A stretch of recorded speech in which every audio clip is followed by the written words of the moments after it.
Did you know writing is hard? Of course you did, especially if you've been following my channel for a while, because I say it a lot. But you know what can be even harder than writing? Getting started. What's up, my fellow wordsmith? Tim here. Welcome back to the channel. No.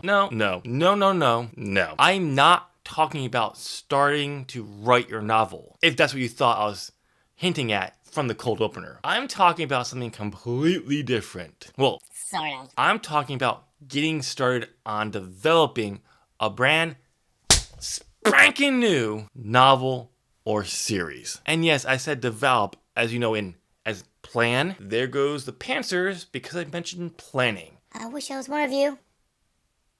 Please come back. Wait, where was I? Getting started is hard, right? Yeah.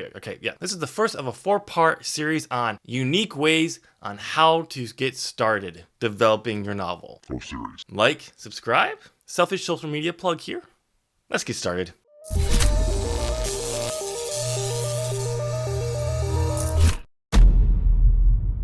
I figured I'd be upfront with what I'm going to cover in this series. So the 4 unique ways to get started are start writing, answer what you know, write a synopsis, and ask for help. And it's obviously each of these are going to be their own episode.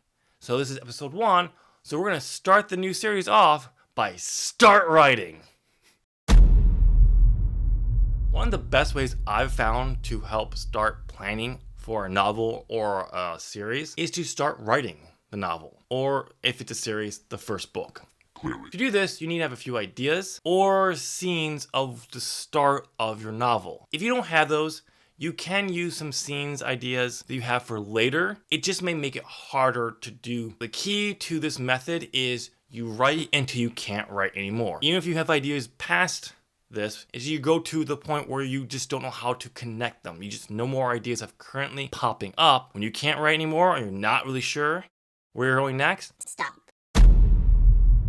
you would be surprised by just writing the first few scenes or chapters of your novel does for you. It gives you a firm basis of how your novel or series starts. Even if you later realize you kind of need to change the opening of the first book, it doesn't matter. But just know, don't get attached to the opening, because if you do have to make that change, it will make it so much harder to do it. Promise. The point of this approach is to give you those details. Your opening, the start of the novel, is no longer these vague ideas or bullets. They're fleshed out. You have dialogue, far more detail than you normally have when trying to start, when you're planning. This focuses the brain. Because you have these details, it allows the brain to start making connections to other ideas you have for the story, even if they're later in the book for the series. Also, your brain will start coming up with new ideas to help fill in the gaps, which you should be writing down.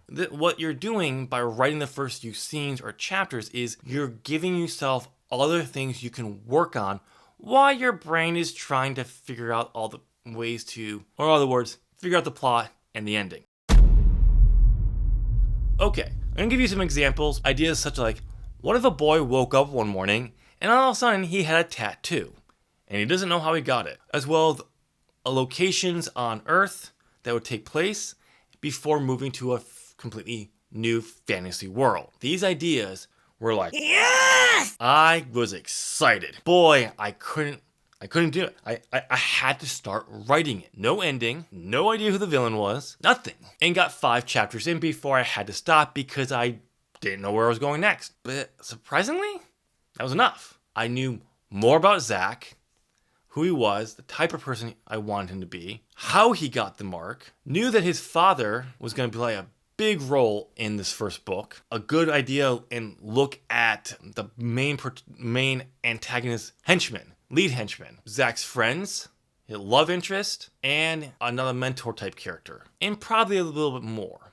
It was enough. That was more than enough to help me start develop the 8-book series, but not by plotting out the 8 books. No. It would take nearly a year of going down the wrong path to figure out the overall plot for the series of marks and the books, the 8 books. But because I went down that wrong path, I actually found one of the unique ways I'm going to talk about in this series. But there is an issue that this method can take a while, which is probably the reason why I forgot these methods for nearly a decade. But now that I remember them, I can see how useful they are, and I do plan on using them in the future.